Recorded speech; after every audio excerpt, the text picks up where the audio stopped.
এই সেলাইটাকে আমি নাম দিয়েছি অভিমানী সেলাই। এখন অনেকেই বলতে পারেন আপু কি পাগল হয়ে গেল নাকি, এই সেলাইয়ের নাম জানে না, দাম জানে না, একটা নাম দিয়ে দিল হুট করে। আচ্ছা আচ্ছা ওয়েট, কেন নাম দিয়েছি সেটা বলছি। তো বলছি, সেটা বলার আগে আমি একটু দেখিয়ে দিচ্ছি সেলাইটা কিভাবে করব। সেলাইটা হলো, প্রথমে আপনি আমাদের যে ব্রাজিলিয়ান স্টিচটা আছে সেই স্টিচদের মতো করে সুতার এক অংশ থেকে এক অংশ হাতে রেখে সুইয়ের সাথে 3টা প্যাচ দিয়ে নিব। এরপরে আমাদের যে কটন বারের যে পাইপটা থাকে সেই পাইপের সাথে আবার অ্যাডজাস্ট করে আরও 5টা ফোর দিয়ে নিব, মানে জাস্ট 5টা প্যাচ দিয়ে নিব, যেভাবে আমরা ব্রাজিলিয়ান স্টিচটা করে থাকি ঠিক সেমভাবেই। এরপরে আবারও আমি সুইয়ের সাথে 3টা প্যাচ দিব, দিয়ে দেন আবারও কটন বার যেটা আছে সেটার সাথে আরও 5টা ফোর দিব। ঠিক এইভাবে আমি করে যাব। আমি ফুলের যে কয়টা পাপড়ি দিব ঠিক সেম ওই কয়টা কন্টিনিউ করব। আমি যেহেতু ফুলে 5টা পাপড়ি দিব, তো 5বার এটা আমি কন্টিনিউ করব এই কাজটাকে সেমভাবে। এখন বলি এটাকে অভিমানী সেলাই কেন বলেছিলাম।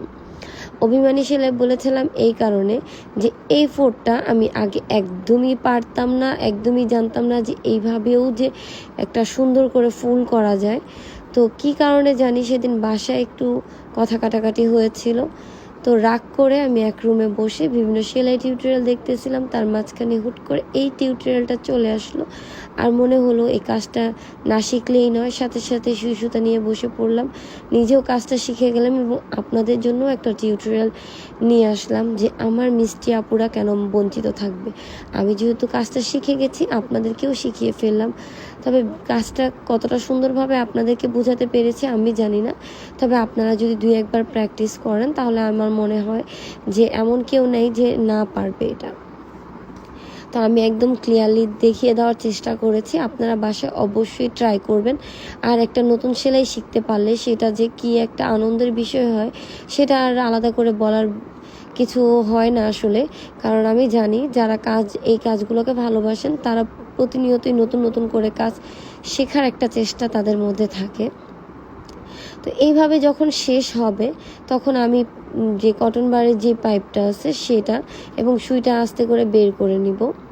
তবে সুইটা বের করার আগে আমি সুইয়ের যে শুরুর দিকে যে সুইয়ের সুতার অংশটা ছিল সেই অংশটা আমি সুইয়ের সাথে গিয়েতে তারপরে একটু টান দিয়ে নিব, এভাবে একটা গিট হয়ে যাবে। আর এইভাবেই ফুলটা কমপ্লিট হয়ে যাবে। আমি দেখিয়ে দিচ্ছি, আপনারা এই অংশটা একটু খেয়াল করে দেখবেন তাহলেই বুঝতে পারবেন। এই যে দেখেন, ঠিক এইভাবে 5টা ফোরের কিন্তু একটা 5টা পাপড়ি দিয়ে কিন্তু 5টা ফোর দিয়ে একটা ফুল হয়ে গেল সুন্দর। আর এটাই আপনারা চাইলে বিভিন্ন ওড়না কিংবা জামার যে দামান অংশটা থাকে সেই অংশে কিংবা চুড়িতে কিংবা অন্য যে কোনো অংশে আপনারা কিন্তু লাগাতে পারেন। এটা কুশি কাটার ফুলের মতো হয়ে গেছে অনেকটা।